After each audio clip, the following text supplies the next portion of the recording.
Good to see everybody back again. This week we are going to be talking about the gift of suffering. Now when you see that title you think, is he for real? What is he talking about? We could have also titled it The Blessing of Suffering, because we are living in two worlds. We're living in the earthly mindset as well as a heavenly mindset. And in heaven, God has a perfect plan for every one of us. And that plan oftentimes includes different amounts or different doses of suffering. And so when God brings suffering into your life, it's never to destroy. It's always to build up, to mature, to strengthen, to make you who you want to be and who He knows you're going to become. And so that's our subject matter tonight. Let's take a quick review of our reading. This week we looked into ministering cross-culturally. We read from pages 101 to 111, and we talked about vulnerability. Wasn't this a wonderful chapter? This was one of the first ones I read when I got the book many years ago, and it rung so true in my heart. Every kind of people has a different concept of showing that they're weak or hiding the fact or the reality that they're weak, showing vulnerability. Some cultures, they'll say saving face. Saving face means you never say something that would make somebody feel weak or less than someone else. You need to save face. And the interesting thing about the analogy from this first book that we read was when our American missionary was living on that South Sea island, the island of Yap. Remember, island cultures are totally unique from especially urbanized cultures like ours. When he was living on the island of Yap, he was noticing that they were doing a race, like a marathon or a relay race. And the people that were winning would turn around and look at the people behind them and slow down so there wouldn't be too big of a gap between the fastest runner and the slowest runner, because they want everybody to cross the finish line kind of together. So they still have a winner, but they don't have a guy that's, lengths ahead, because then he would be, in their worldview, considered prideful, showing off about how strong he was, and he would be shaming the other people that aren't as strong as he is. Now, is that totally opposite from American culture? Yeah. Totally opposite. Now, when we talk about culture in all these books, what do we always say? There's an extreme right and an extreme left, and then there's finding the middle. Now, to be extremely competitive is never godly. Extremely competitive. But we know that when people are competitive, what does it breed? It breeds growth. It breeds strength. Like, you can't have a sports team that's not competitive. There's no reason to even play the sport, right? You can't have one company do one thing and another company do something else. You need two companies to do the same thing. So when they're in competition, what are they doing? They're breeding healthy, competitive marketing. So to be competitive is good. But if we become so competitive, what do we become? Prideful. You guys ever watched a sports team, a Christian sports team? And they're yelling and screaming and getting all mad. And I'm watching it from the edge. Now remember, I'm not a sports guy. I'm all about technology. I'm an electrician. I love all the stuff that has to do with wires and stuff like that. Give me a laboratory versus the sports field any day. I'm watching all of my other pastor friends on the sports field. And I'm thinking, you guys in the flesh? What are you doing out there? Can you guys testify to that? What in the world is going on? Why is that Christian dad screaming at the coach because the coach didn't do something with his kid or the ref made the wrong call? What is going on? Talk about the flesh. Oh, yeah. So there is a place for being competitive, but it has a limit. So I would say this whole thing about showing vulnerability, as you were reading through this, in the West, we're on one far extreme, totally competitive, while those in remote climates and remote cultures are non-competitive. I believe that it's healthy to be right in the middle. Now with that, let me just add, it wasn't in the book, let me just add this is a little freebie for today's class. Stop sarcasm altogether when it comes down to ministry or sports or anything. There's no need for sarcasm. Now, so many of us, as Americans and as Westerners, mostly guys, girls don't do this as much. I hear girls do it a little bit, but it's mostly guys. We talk so much trash on our fellow friends, on our people that we're doing ministry with, and people from other cultures. Even if they're living in America, but they've come from another culture, they look at us and they say, "Why do you belittle your pastor in public? Why do you belittle each other all day long?" Now, those that live in a culture where this is normal, they don't feel offended by it. It's okay. We have thick skin, and to us, it's more of a friendly thing. We have fun doing it. But you go cross-culturally, even to your neighbor that comes from another world, and they listen to this kind of, belittling of each other, and they think, well, that's not godly at all. So in showing vulnerability, let's be careful with being too competitive, but at the same time, to be competitive is healthy to a point. And then he pointed out that Hebrews 4:12 tells shepherds, deal with those that have weaknesses with gentleness.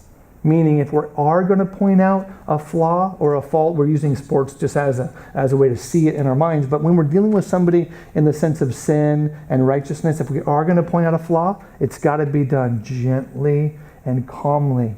One of the greatest challenges for any missionary is to understand how to point out wrong. Because every pastor, every ambassador, male or female, no matter what role you play in ministry, you're going to have to point out sin at some point in time.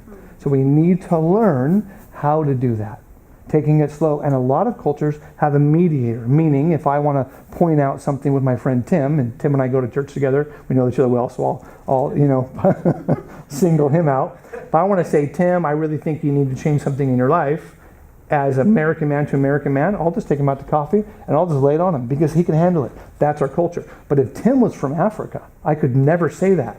What would I do? I would find Marty, because Marty is the older brother within the group, and I would say it to Marty, and then Marty would say it to Tim in a way that Marty heard it from someone, but he's not going to reveal any names, and it's this way of going around to do it. So you just realize each culture is unique.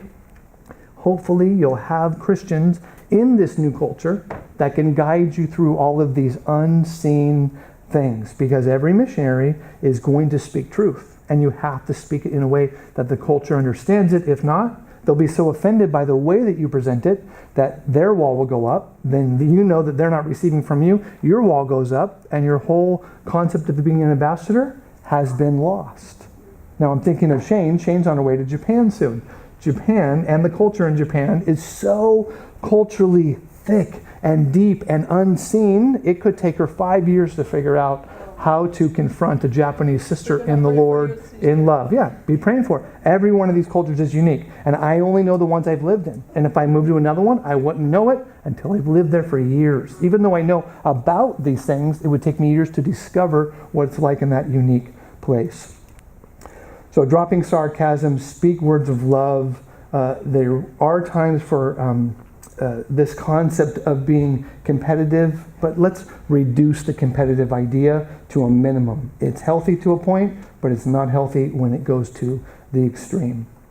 All right, now with our other reading in cross-cultural connection, we read from from page 117 to 134. Thank you for enduring through a lot of reading this week. It's good stuff, but I know it was a lot. If you've looked at your syllabus, the amount of reading is going to decrease every week from this point on. This was the heaviness. It's going to decrease as we get closer to the final, but we had to get this out at these certain times. And so we talked about in cross-cultural connection the difference between being time-orientated or event-orientated. You guys understand what I'm saying when I say that? Do we want to just go in and get something done? The analogy was the author of the book and his other construction friend went 12 hours in one of their cases to another younger pastor's home to help him fix his house up in an urban setting in America. And when he talked about it, I'm thinking that's a cold environment. If they don't have the right insulation, if it's not done right, it's going to be not livable. And so this missionary and this other pastor drive all of these hundreds of miles and many, many hours on American freeways to go to this man's house to help him put siding on his house. But remember, this young pastor that's having them come over to help him fix the house, he just moved in. And he knows, because he's a cross-cultural student, he can't let his neighbors walk by and just wave at them. That would be rude. So as they're working, the guy that owns the home keeps leaving the other two guys up on the ladder. He shuts the saw off because he's the guy giving him the wood. And he goes and talks to his neighbor for 5 minutes, 10 minutes, 15 minutes. And these guys are up there thinking, did we come to talk or did we come to work? You guys ever been in one of those situations? Did we come to talk or did we come to work? And then they brought up the whole Mary and Martha story. Who was rebuked in that story? Mary or Martha? Martha was.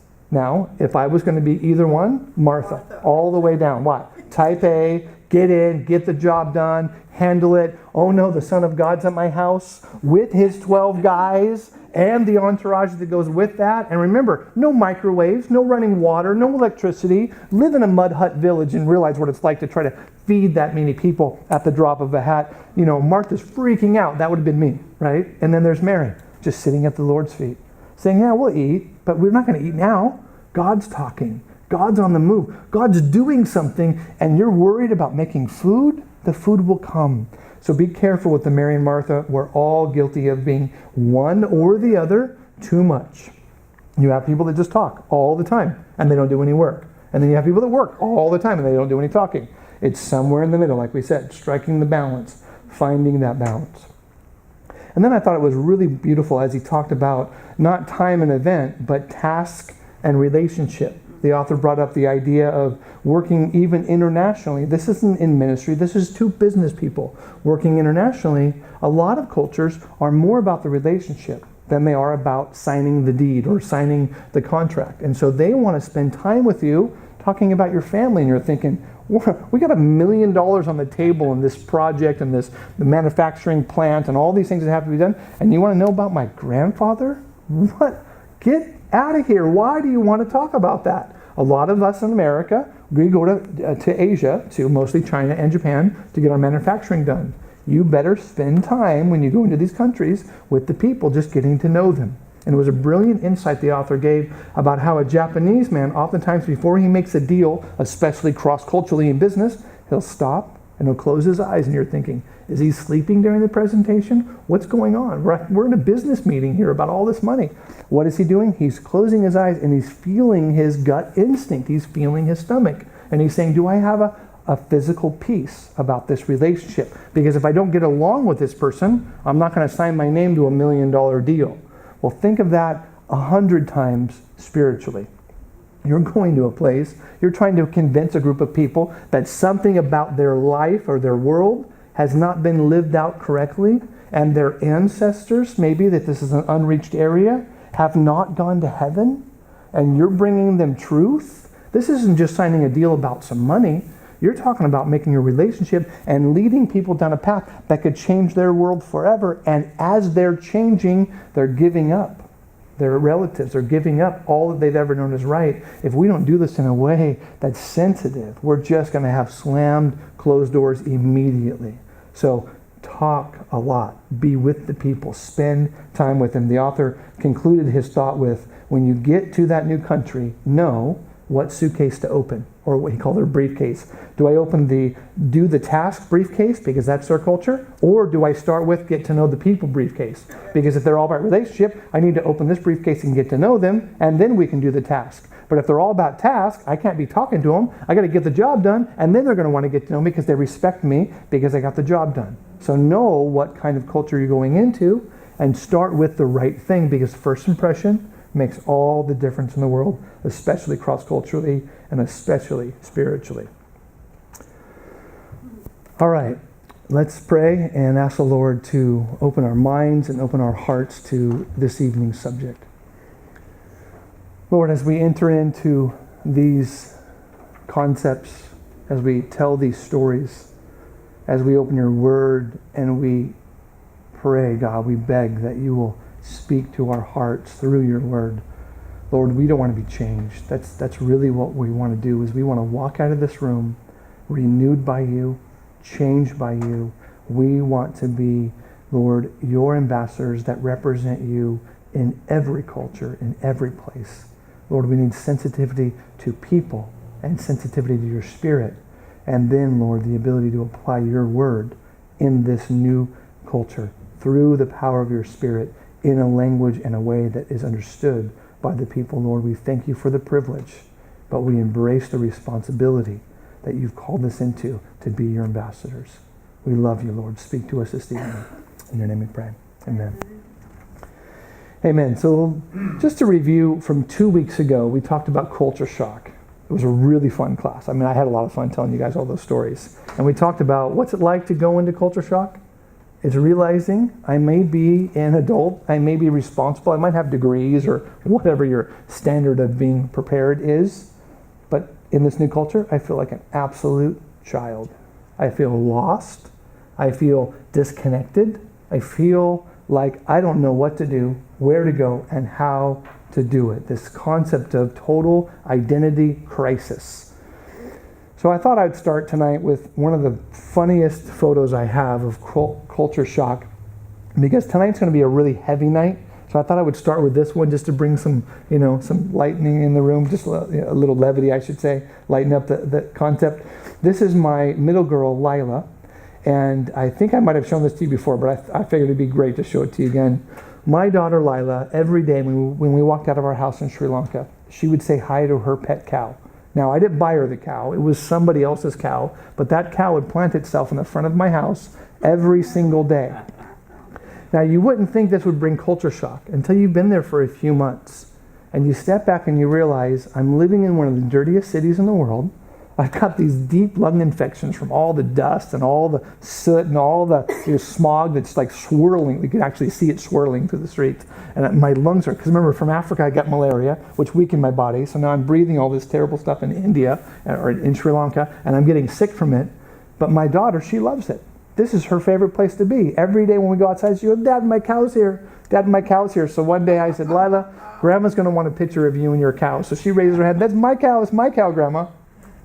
Culture shock sets in when you realize this is normal, okay? This is totally normal. This cow drinks sewage and eats trash all day long. That's how this cow survives. This cow isn't fed like a cow that we would have on a farm. This cow is my daughter's pet, and it's just nasty, totally, completely nasty.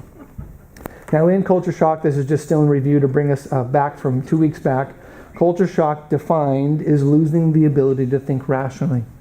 You know you're in culture shock when you just simply can't think rational. And this can come on slowly over a week or 2 weeks or a month, or it could just hit you like a ton of bricks. You remember my story about the lion?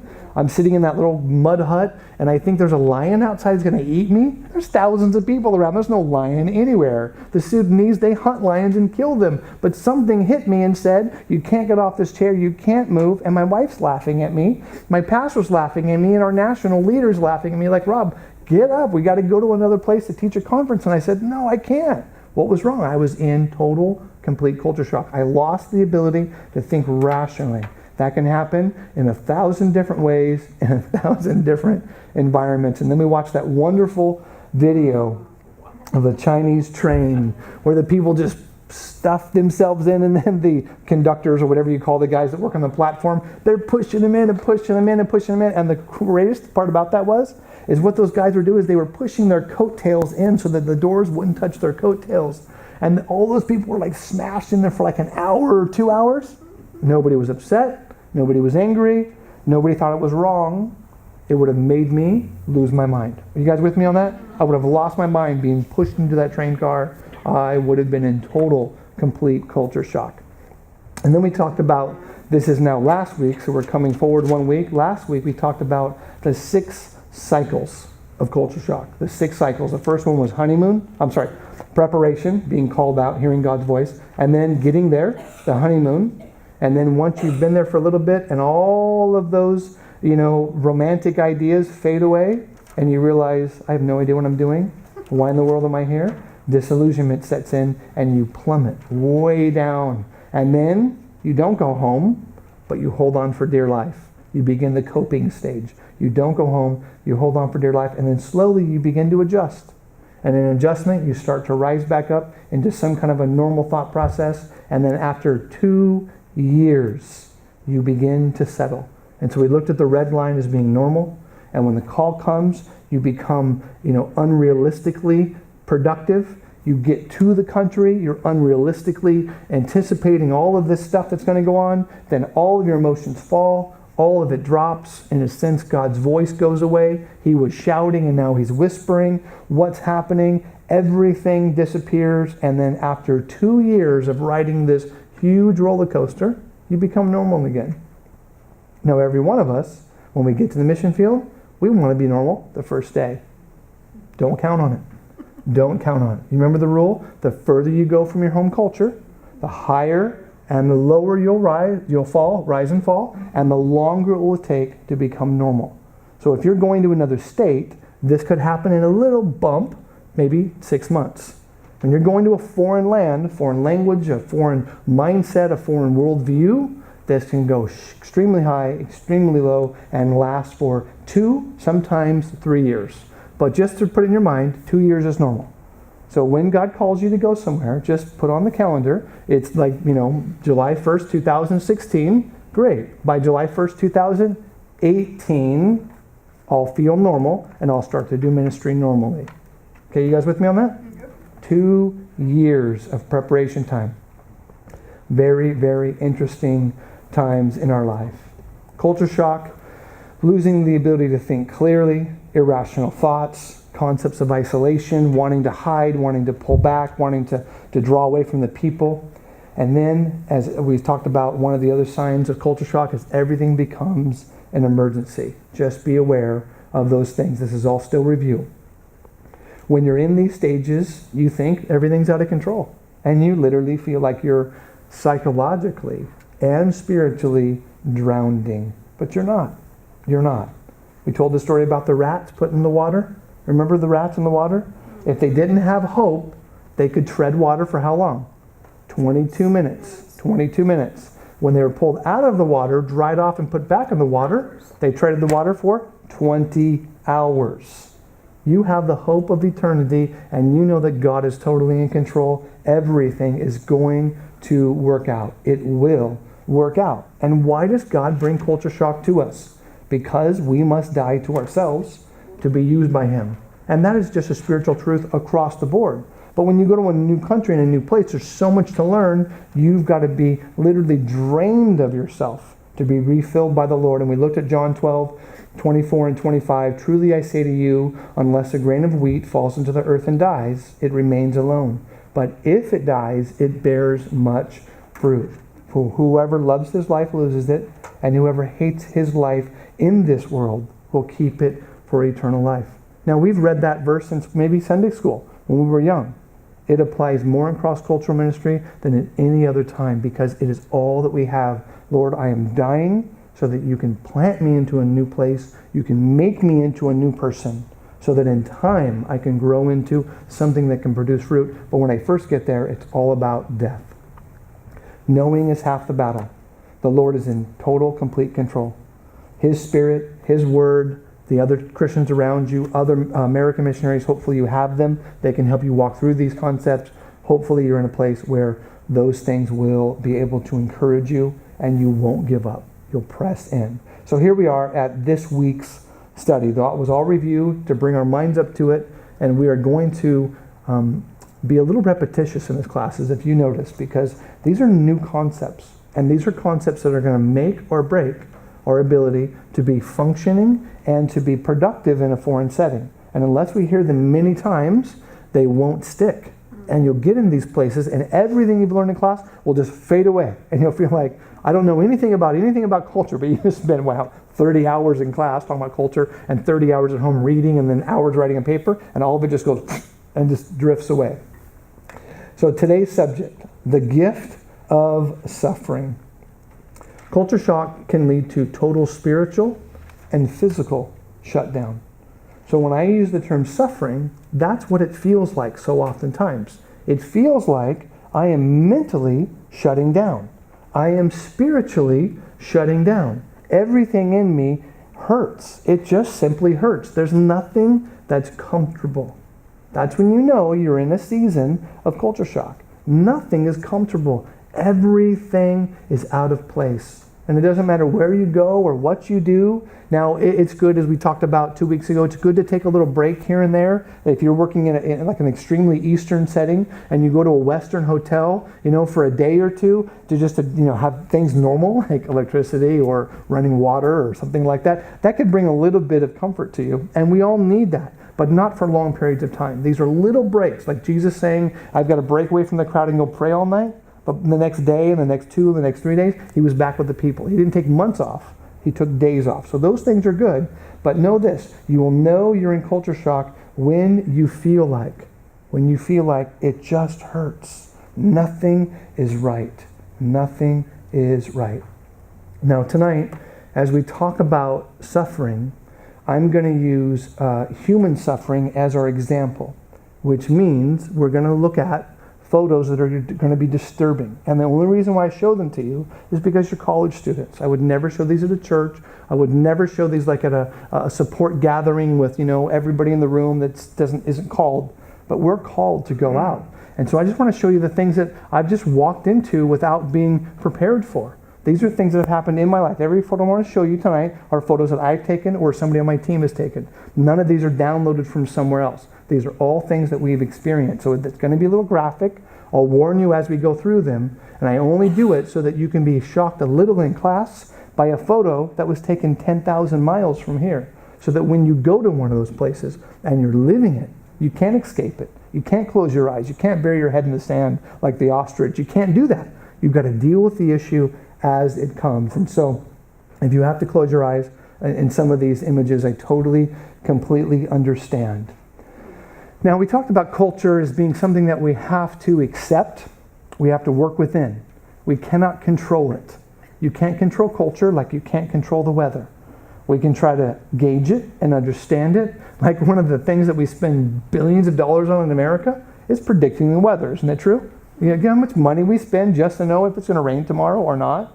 Why? Because we have like planes and commerce and all of that and crops and all of these things. We want to know about the weather. And the military does this. We spend billions of dollars just to know about the weather, but we can't control it. Culture's just like that. If we know something's coming that's going to take us down, we want to be ready for it as if it was a storm. We want to prepare the house. We want to prepare our homes or our families or our cars or even evacuate at certain times because we want to know what it's like. Culture's the same way. You can't control it, but you can see it coming. And so that's what we want to talk about tonight.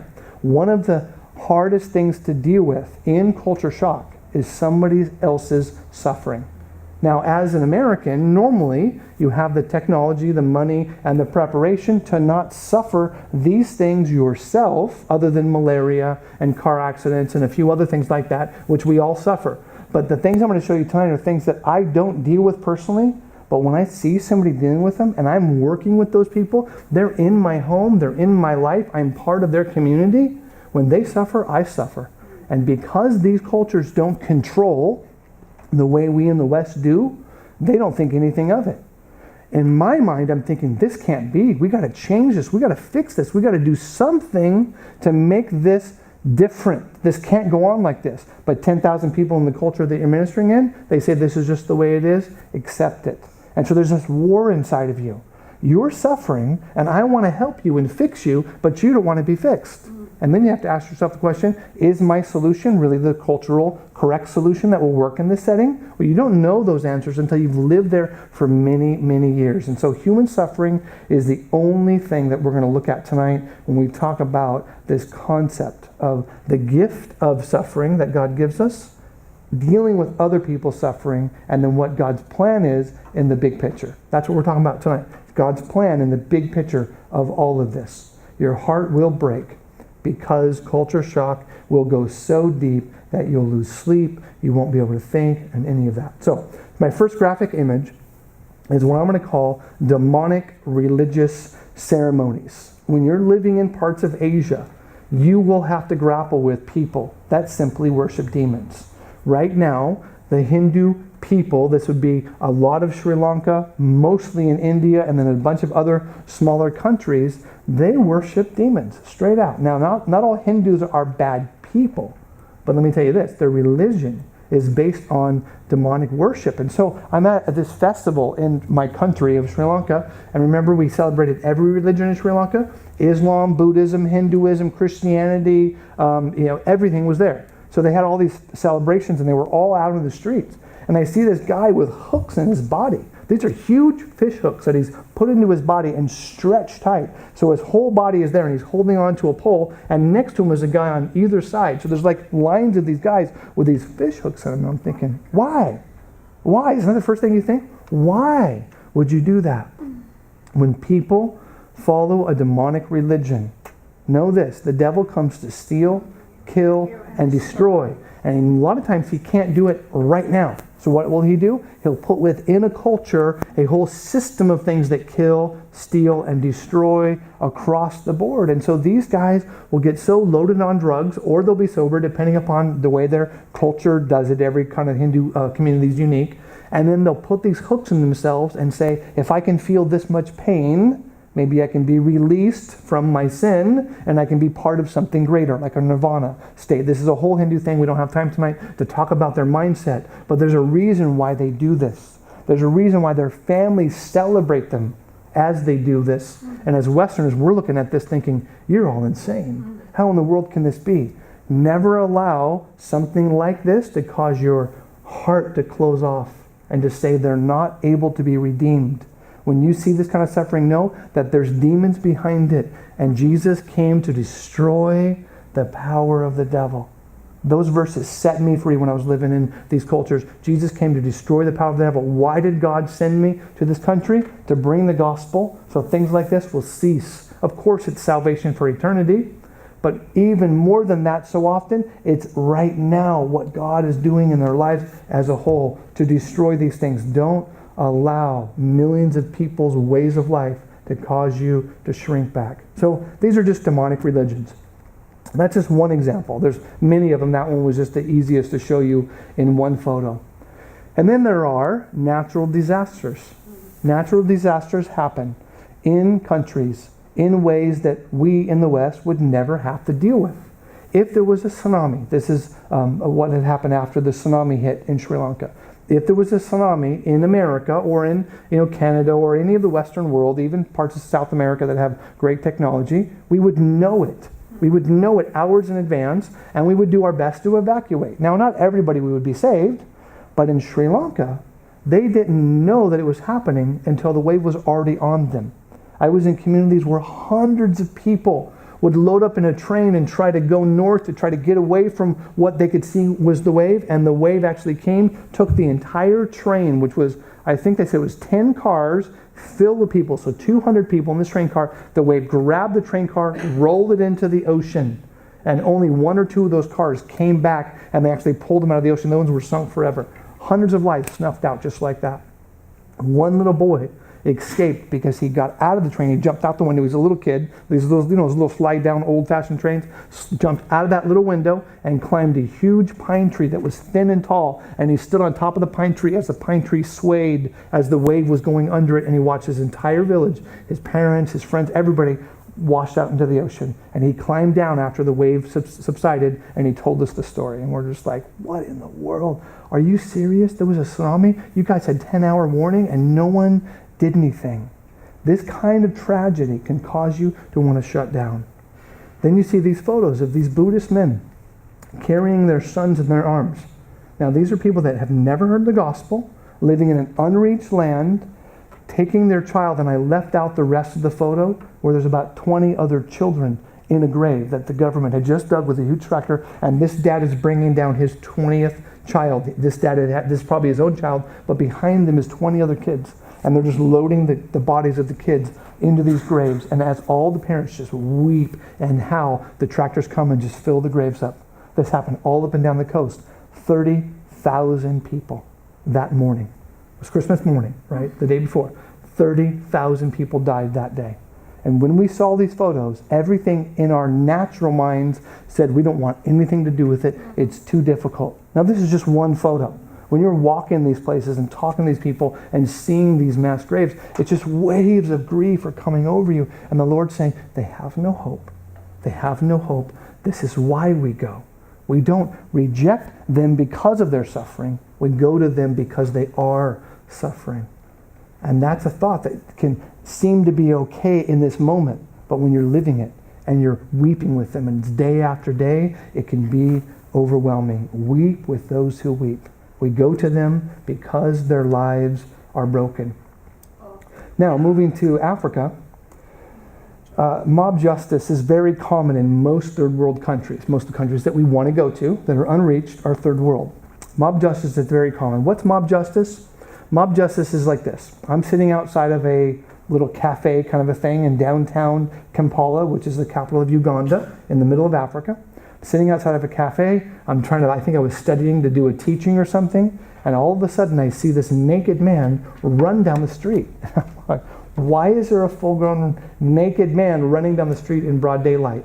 And as soon as he runs past me, the security guard that's standing next to me, because everybody has security guards in front of their places, lowers his rifle. I'm thinking, that's a World War II Russian rifle. It probably hasn't been fired in 20, 30, 40 years. That gun's going to blow up. So I'm ducking under the table while the guard is going boom, boom, boom, and he's shooting at this guy. And I'm thinking, how does he know who this guy is? This is the way it goes. In this part of the world, when somebody steals something, the person that maybe owns the shop or the purse that was, snatched by the guys he ran past will yell thief. As soon as the person yells thief, everybody in front that can seize the guy running towards them, they start ripping his clothes off. It's just the way it works. They rip his clothes off. So before you know it, he's running naked for his life down the street. Now think about this. They're not always guilty. Somebody can yell thief whenever they want. A guy can panic and start to run. Everybody rips his clothes off, but he might not be guilty. Normally they are, but they don't have to be. So now I'm watching this go down. Then once they catch the guy, they normally beat him until he can't move. When I was in Kampala, a couple thieves after the guy shooting down the street, it was in a big open market down in like a big lower part of the city where all the buses came into, and it was just this like a massive flea market. Some guy stole the cell phone and went running through the market. He got like 20 or 30 feet. They stripped him down. They put a tire over his head. Somebody else produced gasoline. They poured gasoline on him and they burned him alive right there. And I'm sitting there as a missionary thinking, where am I? Where am I? Is this real? Can this really happen? Yes, it happens all the time. It happens all the time. Was that guy guilty of stealing the phone? I don't know. Maybe he was, maybe he wasn't. But does he deserve to be burnt alive by a mob? You guys know that once a mob gets started, there's no rational thought. This is totally insane. So in my heart as the cross-cultural missionary, I'm thinking, okay, wait, there is no justice in this place. These people are totally insane. They're ready to kill somebody at the drop of a hat, and they're all cheering once the guy's ash, and I left out the picture of the man with the tire and the ashes. All you could see was his skeleton, and the tire melted, and his ash body. I left it out. It was too graphic.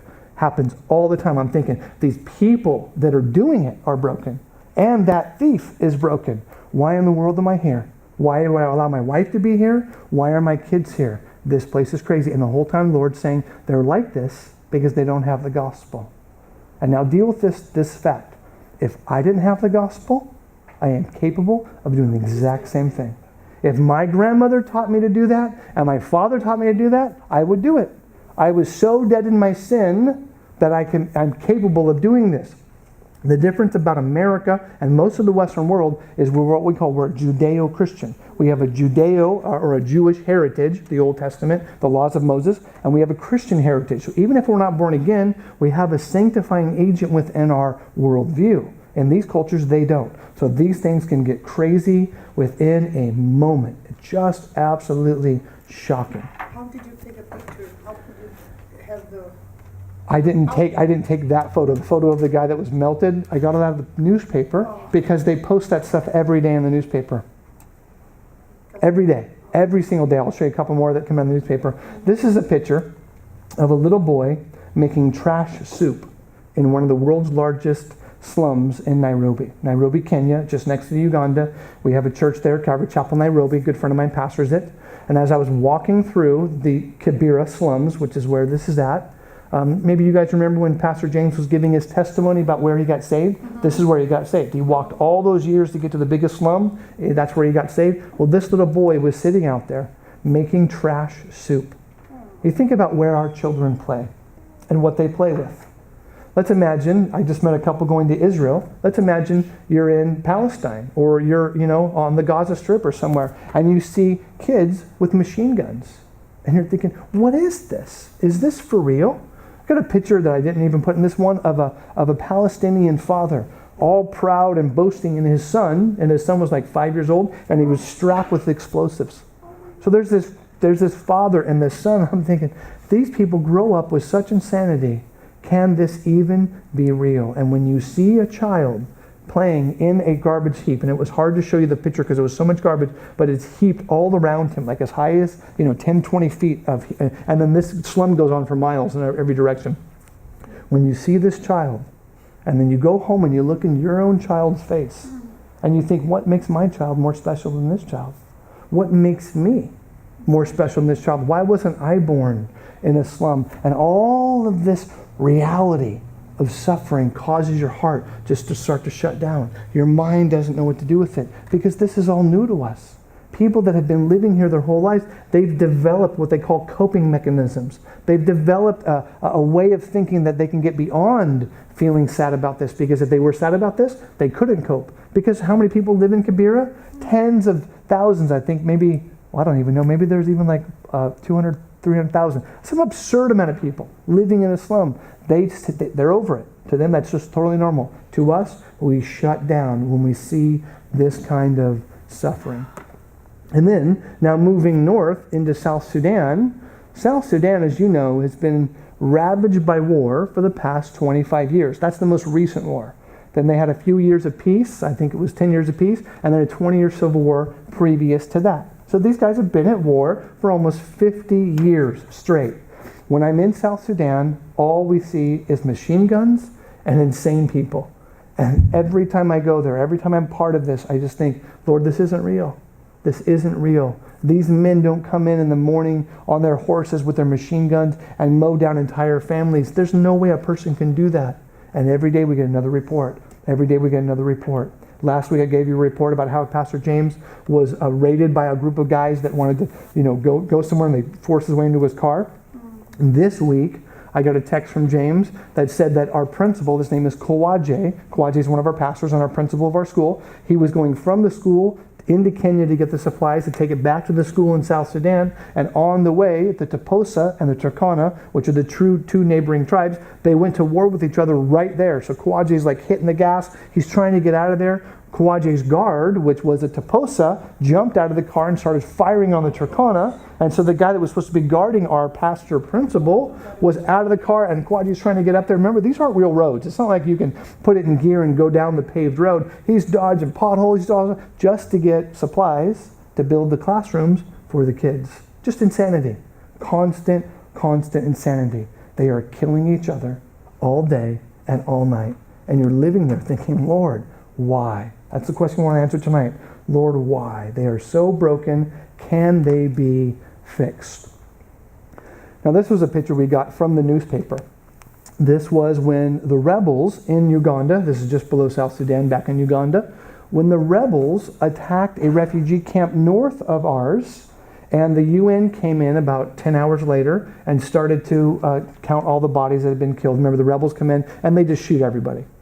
When the UN man found this little baby, he realized the mother had been shot right through. I mean, her heart had stopped. The mother was gone. She had bled to death. But the baby was still suckling on her mother. Okay? When we saw this photo in the refugee camp, which is about 50 miles away from where this was taken, my wife took it to the Bible study that she taught. And one of the women in the Bible study said, that's my daughter. And that's my granddaughter. We've never found the granddaughter. We searched and we searched and we searched. We never found the granddaughter. We put a news thing out that, so-and-so that died in the rebel thing. The baby was taken. The grandma's in this refugee camp with these Americans. We never found the child. Just this one story alone was so heavy on us. We're like, Lord, we can't do it. We can't do it. And the Lord kept whispering to us, I came to the earth when people were killing each other and they were dying, and I came because of that. You are here because this is reality to them. If somebody doesn't step in and bring the gospel to them, this will be their reality forever. Do not let their brokenness cause you to run away. Let it cause you to be pushed deeper into ministry. This is a photo I think I showed in the first level class. This is my friend Jeddah.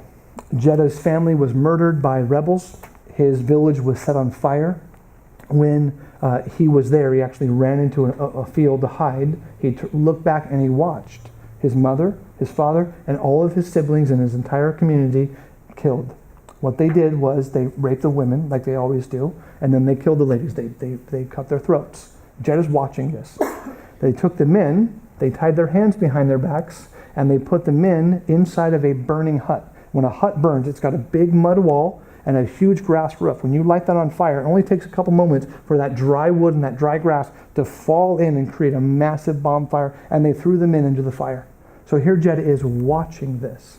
Now they know that he and a couple kids ran off, so they lit the field on fire that Jeddah was hiding in, so that hopefully they could kill him too, to kill all the witnesses, because they couldn't find him because he was hiding, he was young, he was running around. So he gets burnt on almost most of his body.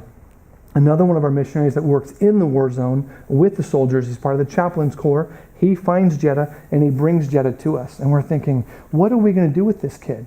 We have no electricity, we have no burn ward, we have nothing like that. We just have a broken down building and a doctor with a stethoscope and maybe some burn cream. And you can't put burn cream on a kid that's got 3rd-degree burns. It makes it worse. So what did? We just prayed for him. We just laid our hands on him and we prayed for him. It's powder on him, right? That's just, he's burnt. There's no powder on him. Oh. That's the reflection of the camera, because there's no electricity. So that was a flash that's coming off of his skin. Jeddah today is totally, completely healthy. 3 years later, I have a picture of him standing there, and all he has is a big scar going down his neck. Totally healthy. God did a miracle. How this child survived, I have no idea. But when he came to us, I said in my heart, without telling anybody, enough's enough, I can't do it. Enough's enough. And the Lord said, who's going to help him? He's an orphan. You're here because of this. Don't allow these things to cause you to get out of the race. Allow it to cause you to push you deeper and deeper into the race. Jeddah recently told me that he wants to be one of our missionaries. So we're waiting to see if he's really going to walk with God. He knows the truth, but he's a teenager. You know that? He's like 18, 19. He's like all cool. And so I said, when you're ready to really walk with God, join our Bible college in the refugee camp and come be one of our missionaries. And that would be the greatest thing in the world, to know that that little boy, it turned into that. Now this little boy, when we met him, I didn't show you his face because there was no need. Everything was happening in his hands. This little boy didn't have a name when we met him. Pastor James and his wife Jane found this little boy playing with some of the other kids in the little mud hut area, and they asked the boy, what's your name? And he said, I don't know. My father just calls me boy. And I heard that my mother died when she gave birth to me, which is totally common. Remember, a woman will die. About every 7 children, a woman will die. In America, 45,000 kids are born, and then a mother dies. In this part of Africa, every 7th child, the mother dies. It's just so common. So this boy has no mother. He has no community. His father's a raging alcoholic, drinking this homemade brew, which is just terrible. And the boy is sleeping under this little lean-to that he made, and he's literally living like an animal. And so in the day when he wants food, he has to go find it in the dirt. And in the dirt, in this part of the world where we live in, there are jiggers. Jiggers are these little worms that when they bite the tip of your finger or your toe, they numb the skin, so you can't tell you have them. And then they burrow in and they actually eat your flesh away. Normally you have them in your toes for like 2 or 3 days, and someone says, hey, why are your toes looking black on the ends? And you realize, oh man, I got jiggers, and you got to put your foot up, and your friend comes out with a knife and literally cuts this thing out of your toe. This little boy, and I'm not showing you the sideways photo, because it's too graphic. The jiggers had eaten through his fingers so much that almost his entire fingernails and the whole tips of his fingers, you could see through them. It would be like if I took my knife and cut in there and you could see through his finger. Horrible. So James Nika took him in, as you can imagine. Oh, he was probably 4 or 5, been digging in the dirt his whole life. You'll have these same kinds of things in Brazil, I'm sure. Yeah. So this little boy, he's got no fingertips. James brings him in and says, we're going to name you Job. Because you know what? Job's life started with tragedy, and God did amazing things. He was more blessed in the end than he was in the beginning. You're going to be Job. And that's the way James was, just taking him in. Who was going to do that? A born-again believer. Who was going to change this boy's life? Because he couldn't change it. He had no hope. He had nowhere to go. He had no family. He had no friends. He didn't even have a name. But a Christian came in and said, you're going to be part of my family, and I'm going to raise you. I'm not sure what happened to him in the end, because we did this with so many kids, but God works through his people. And of course, you've seen the pictures of the unreached tribe that we've worked with for many years now. They're called the Taus, the forgotten people. When we got there, we saw this little kid with these empty bullet shells in his mouth, and we're like, Lord, I just can't even do it. I can't look. I can't be a part of this. It's just too much. I was culturally shut down. Culturally shut down. 2 of the kids from this tribe were killed, one by the military, one by cattle raiders, which are thieves that come through the community. When James Nika was taking food out to this tribe because they were all starving, and that's the reason why we were there originally, because they were starving, James was shot at. This was our national missionary, and the 2 African Kenyans that were our other school teacher missionaries, they were with him. And then I think it was a relative of this boy was shot and killed right next to James, because somebody was on the mountainside with the machine gun, and as the missionaries and as the people were walking down the path to take food to this tribe, this military man opened fire on them, killing one of the unreached tribal members, and the missionaries had to run around these mountains, and then by the end of the night, they finally found themselves back with the tribe, and they were okay. And it was just a tragic situation. I actually went out there and counseled them about what it's like to be shot at and how to get through these kind of tragedies. That's what it's like to be a Taos member. Recently, we realized that guy that was shooting that gun was the military general of the area. And he was trying to kill James because James was the only one speaking up for these people. The military was getting all of the food for the Taos, but they would keep it and not give it to the Taos because the Taos didn't have guns, they couldn't fight back, and the military would sell the food to somebody else, in a sense, on the black market and keep all the money. And so when the missionaries stepped in and said, we got to change this, we got to do something about it, the missionary became the target. Well, praise the Lord, we've been there for 6 years, and we've been shot at. We've had all kinds of issues. We've had to relocate the kids to a new community so that they wouldn't get killed, but we haven't actually lost anybody other than a few tribal members, which is devastating, but this is the part of the world that we live in. We've got to do it. We've got to go to these areas. And then we had our robbery when they came and actually attacked our home living in Africa. This would be out in the middle of nowhere. Men came that night with machine guns, and the man in the coffin is named Taban. Taban in the local language means tired. And when his mother gave birth to him, she was tired, so she named him Taban. Kind of apropos, right? Okay. So Taban was a great guy. He spoke English. And the reason why I hired him is because the military came to me and they said, rebels are in the area, and they're going to target you very soon. You're going to be shot at. You need an armed guard to protect you. So I hired Taban and another guy with him. So we had 2 armed guards. About 30 days into this experience with Taban, the men came with machine guns and they killed him right there, right in front of my house. He bled to death in this car as we were fleeing the scene. My girl was just this little, she was little. I think Hannah was maybe a year old at the time. About 2 weeks later, I was back in America trying to debrief after this whole tragedy. And my mother-in-law had a video cassette tape. Remember the big VHS cassette tapes? She puts in a video cassette tape that I had sent her just previously of Taban reading my daughter a story. And Taban's sitting there with his little child's book, and my little girl at 1 year old goes, "Nah, can you read me a story?" So Taban puts her on his knee, and he's reading her this story. I mean, just a beautiful man. I mean, in a sense, I didn't know him longer than 30 days, but he was already a part of my family. And then he's in a coffin. Why? Because he was protecting me. This is when it all comes home. He died protecting me. Why is my life worth more than his? Why would the Lord allow him to be killed and not me? Why is his mother grieving and not mine? Survival guilt is one of the hardest things to deal with. I chose him out of a lineup of 20 guys. And as I talked to each of these 20 Ugandan security guards, he spoke the best English, and I could communicate with him the best because I didn't want a person on my compound with a machine gun that I couldn't talk to, as you can imagine. You don't want cross-cultural misunderstandings with the guy with the machine gun. I chose Taban, and then he's killed. He bleeds to death in my car. By the time we get to the hospital, the doctor doesn't even come out to check on him. I actually had to physically remove his body, cold and stiff, and I'll never forget the moment, from the back of the car. And as we pulled him out, blood just came pouring out all over us. Then we put him on a gurney. We pushed him into the hospital. This is the emergency room. It's the only hospital in the country. We push him in. It's right about 2, 3 in the morning.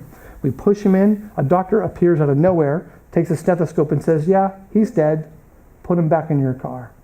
So we physically had to take him back, put him in our car, and then wrap him with a tarp that we used to wrap luggage with because it rains there all the time. We wrapped him with our tarp. We took him over to the coroner. We unloaded him and carried his body to the coroner. The coroner says, yeah, he was shot through the legs. And when that bullet went through both of his legs, it blew out his lower arteries. There was no way to save him. You couldn't have done anything. Don't feel guilty. As soon as that bullet went in, he just bled to death. And you couldn't have stopped it. Even the best trained EMT or whatever, couldn't have helped him. He died. But I'm thinking, but he got shot because they were coming after me. So then we take his body, put it in this coffin, which we had to go buy. Now it's sunrise. We go down to the end of the street. They sell coffins. We put his body in the coffin. We bring it home. We leave it in the garage for a day because we're in such shock we don't even know what to do. I called the security company, said the man's been killed. We took him to the doctor. We took him to the hospital. They pronounced him dead. We took him to the coroner. The police did the report. What did we do? And they said, you need to deliver his body to his family. So I couldn't do it. I couldn't do it. So Mike, the man in the blue shirt, and another one of our missionaries put Taban's body back in the truck, drove 3 hours north to Taban's family, and when they got to the little grass hut community, as they drove in, the people are throwing dust in the air. You can imagine the weeping in the morning, throwing dust in the air. And what are they saying? You white people killed our son.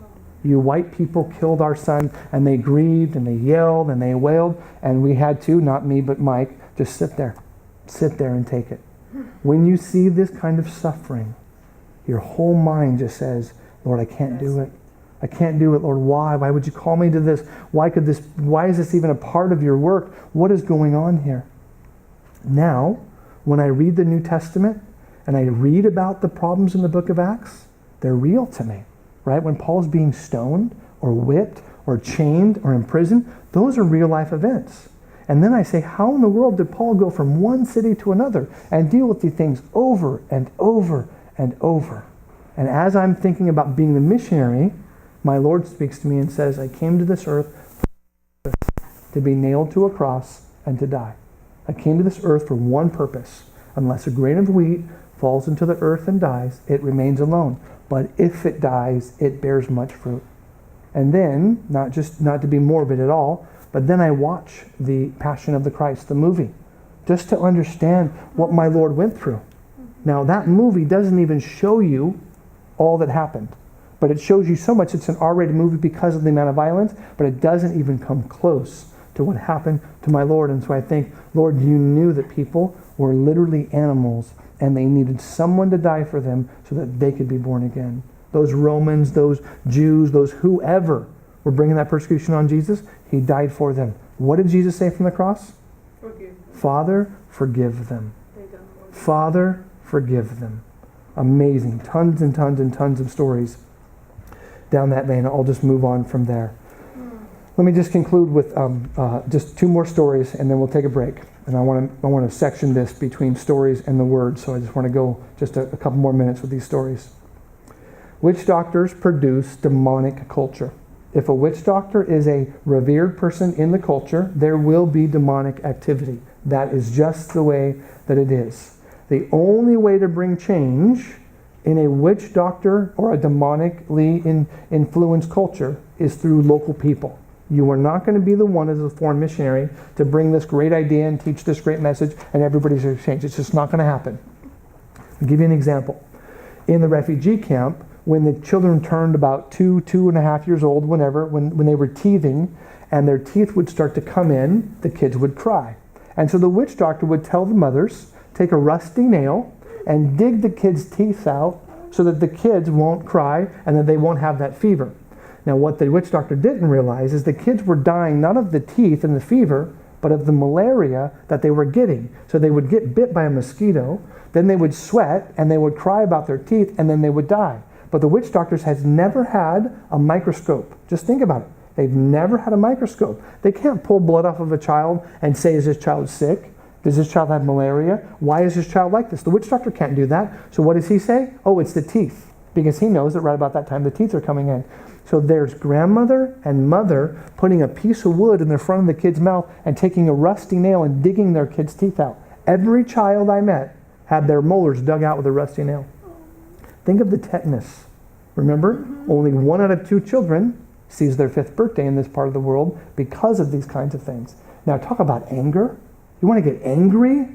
So I asked my pastors. Now I had been with them for 1.5 years going through the Word. We were right about at the, maybe like 1 Peter, and I said to the pastors, these are Christian Africans. Okay, we need to talk about witchcraft. We need to talk about these things. And we had mutual respect. We've been together for 3 years, but we've been in the Word significantly now for a year and a half. I said, tell me, can you change this culture? And they said, if we, the pastors, if we don't let our wives and our mothers remove our kids' teeth with a rusty nail, we'll be rejected completely by our culture, and they'll call us white people, which means you know nothing and you should leave the culture. So they said, we have to allow it to take place for a few more years until we can teach them the Word in such a way that they'll be convinced in their own minds through a cultural thing that they should stop doing it. We can't just come in and say you have to stop. Why? Because you got 10 pastors that are my Bible colleges that are totally convinced this is wrong, and you've got 10,000 other people that say it's not wrong. So if my Bible college students do this the wrong way and they stop this from happening, they'll be rejected as pastors and all of our work is out the window. It's a difficult thing. Talk about anger and frustration and rage. Very, very, very difficult.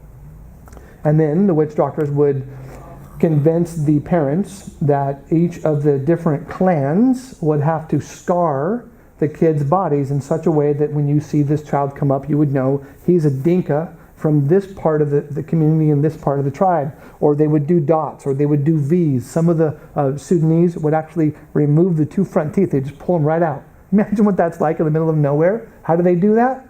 With a rock and a rock. Bam! And they pop them out. The blood, the infection, there's no dentist.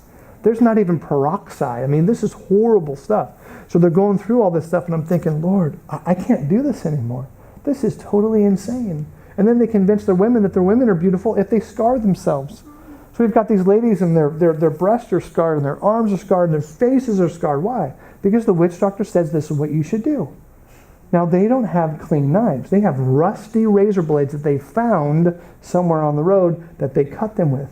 And then they take ash from the fire, real fine ash, and they put the ash in the sore so that when the sore begins to heal, it actually, it expands or it sticks out. So these scars are like bumps on their skin. They're not just like embedded scars. These are deep, thick scars. Total, complete witchcraft. Now, my next photo is the graphic one. This one I'm only going to leave up for 5 seconds. Let me explain it to you before I put it up.